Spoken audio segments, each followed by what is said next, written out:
What is dead? I write this as an apology to those who are affected by my mistakes. I hope that you can find it in your hearts to forgive me, though I will understand if you can't.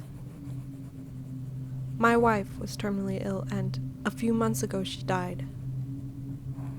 I was very sad at the loss, as she was a marvelous, caring woman.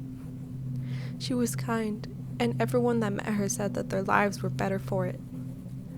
I couldn't bear the pain, though, so I did something terrible.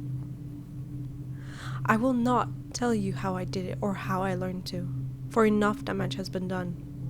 But I found a way to bring her back, to raise her from the dead. I could not bear to be alone, and I made terrible mistakes in my loneliness. When I finished the ritual, nothing happened, not at first anyways. I was about to rebury her when I first started to hear breathing. With an understandable measure of joy, I realized that the sound was emanating from her mouth. I had done it.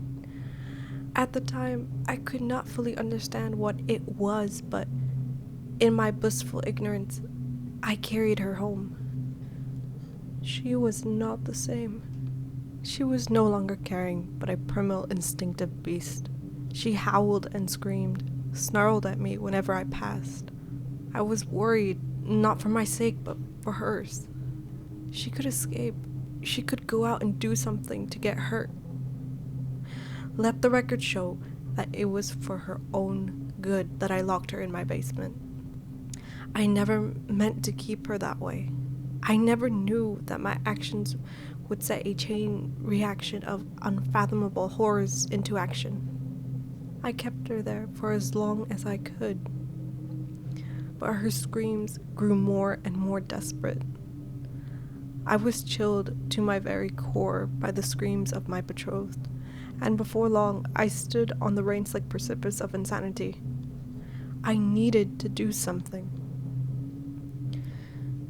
As it so happened, I was not the only one to hear the screams.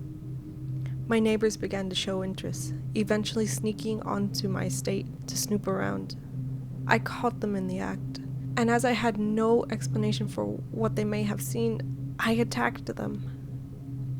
I didn't kill them, but they were unable to leave of their own accord, and as I feared the consequences of letting them go, I locked them in the basement with my wife. This was my second mistake. The first, of course, being that I raised her in the first place. That night, I knew the sound of crunching bones. Upon my awakening in the morning, I went down to check on the neighbors. One was gone, the other was wide-eyed, cowering in the corner, and covered in blood.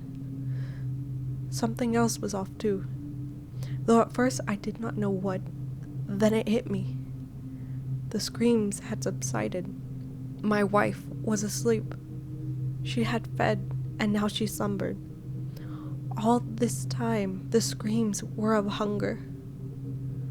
I shut the door and went to lie down. She lasted a few more days, obviously feasting on the other neighbor. It seemed that she only needed to eat once every few days. Now, I am not proud of what I did next, but I didn't know what else to do. I went out at night every few days, around a time that only a few people were still around. I stalked the streets and attacked people who walked alone. I would take them back to my wife and leave them in the basement. I would often wake from my slumber to hear their screams, cries for help. This would always rouse the beast and would never last longer than a minute or so. 10 minutes of crunching and gurgling pleas after the deed would be done, and I could rest easy for another few days. Although I did not kill anyone, I may as well have. It was my actions that brought about the deaths of so many, and my actions that robbed so many loved ones of closure. How many torn and bloodied rags did I have to burn? How many personal effects were destroyed by my hands? I lost track of the numbers, but surely even one is too high of a number. I was kept awake by its screams, and it shall henceforth be referred to as it, for I have come to the conclusion that this monster is not my beloved. So I fed it. A night of rest for the lives of so many. Day by day, it grew stronger, its strength either increasing or returning. For I know not what horrible beast is now in possession of my wife's body. And as time went on, I was forced to bring home more food. Bigger people, men, 2 women, a woman and a man. Eventually, it was eating a full-grown man every day. I knew in some dark corner of my mind that this could not go on forever. I could not keep taking people. I was in danger of being caught, and though I deserved to be, fear took hold of me. And that, I suppose, is why I let the charade go on for as long as it did. So, I decided to flee. I had just packed my bags when I heard a knock on my door. The police had found a trail of blood leading through the woods up to my estate and were inquiring as to whether I'd seen or heard anything suspicious. I managed to keep a cool head and talk my way out of what could have potentially been a very unpleasant situation. I know not why, only that I deserved it. It began to scream. It screamed louder than I had ever heard it scream before, and it sounded mad. The police instantly drew their guns and went in, thinking perhaps some horrific predatory beast had made its way into my home. They eventually found my basement door and threw it open. Slowly, ever so slowly, they descended the stairs. I was at a loss for what to do, so I did the only thing I could think of in the heat of the moment. I shut the door. Throwing the bolt across, I ran to my quarters and grabbed my bags, making for the door. The screams of the police haunt me to this very day.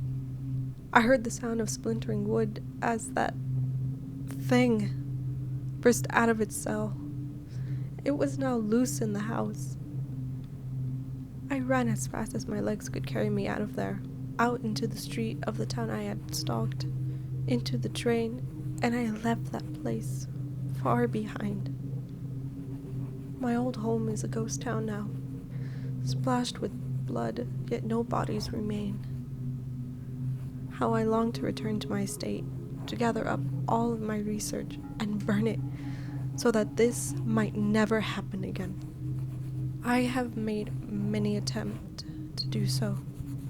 In fact, though every time I get near, I hear that beast's howls, screaming for flesh. I know it haunts my home now. I know it wears my wife's skin. But the worst part of all of this, I let it happen.